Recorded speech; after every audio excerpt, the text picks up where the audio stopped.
Outside spigots like these are pretty common on every household. And as we move into colder months, it's time to winterize your home. Sometimes you may be able to do so by turning off any of the water line that goes to this faucet. Other times, you may be able to protect it using one of these covers. But the best approach is to replace it with a frost-proof spigot. These are pretty common on northern climate, but if you live in the south, you may think on getting one of these installed. What happens is you have your water inside your house that travels to the spigot. Once you open the spigot, you let the water out into your garden hose. Once the spigot is shut, the water will sit right here until it's back open.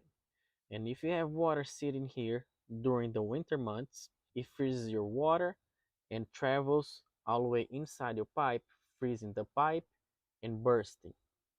On the contrary, a frost-proof spigot actually has this same valve, but it's located on the back here. And once you shut your spigot off, you're actually shutting the valve back here. So there's no water sitting inside of this pipe, and therefore, if this ever freezes, there's no water in here to expand and burst.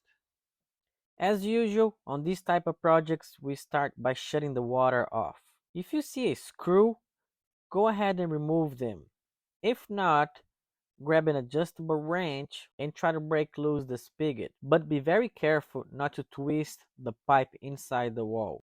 If the spigot does not break loose with medium force, you may actually need to access the pipes behind the wall. Lucky for me, this is inside of a garage, and it is a great place to add an access panel. And right here, a 6x9 access panel fits perfectly. And if for you this is a finished area of the house, all you have to do is save this piece of sheetrock. And here's the reason why I don't recommend forcing the spigot loose. In this case, there's no female adapter to remove the spigot from. So we need to cut the pipe in order to remove the spigot. Depending on your setup, you may not need to cut anything more than this. For me, I decided to remove the elbow as well. After removing the old spigot, you insert a new one. If you have a second set of hands, have them hold the spigot in place. Otherwise, just add a temporary screw. My new setup will consist of a female adapter, a 90-degree elbow, a small piece of pipe, and obviously a coupling. So we go on to cut and pre-assemble everything. It is easier and safer to solder as much as you can beforehand. Remove the temporary screw and get the spigot out of the way. You then prep the pipe for the new fitting. Make sure to sand it pretty good. Also, make sure to follow some safe practice by adding a heat shield and having a bucket of water nearby. And finally, we can carefully solder the last connection point. We then move to the outside where we apply Blue Monster threaded tape to the spigot. Additionally, we always add Blue Monster threaded sealant on top of it to make it very good watertight connection. One other thing is that these spigots do come with the option to sweat in a copper pipe directly to the spigot. And for the same reasons we're doing this project, we want this to be serviceable.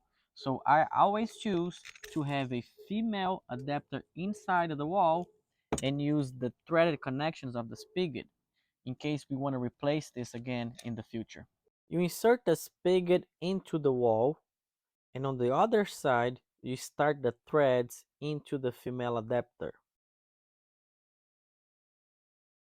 We start tightening the spigot by hand, and carefully, with an adjustable wrench, you tighten it all the way down. And before you screw the spigot into the wall, apply silicone to prevent bugs seeping inside the house. I then remove the handle so I can have access to mount the spigot to the wall. And you make sure to use exterior screws to secure the spigot into the wall. So if you got this far, hold on just a second because we forgot to put a shim behind the spigot. And this is super important because you want to have your spigot angled down. So when you shut the water off, any excess water that's inside the spigot runs out and doesn't freeze. So I just removed the screw and added the shim behind the spigot. Again, the goal here is to keep the spigot angled down. We'll reattach the handle and clean any of the silicone excess. Alright, so go ahead, turn the water back on and check your work for leaks. And now it's time to try your brand new outdoor spigot. One thing you notice that after you shut the spigot off, you still have some water running out. That is because there's water inside the spigot that will drain out.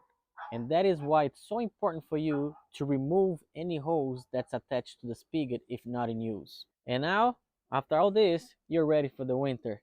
And if you want to add any new spigots to your house, check out this next video where I walk you through how to add a brand new spigot to a new location of your home. I hope this was informative to you, and I'll see you on the next one. Thanks for watching.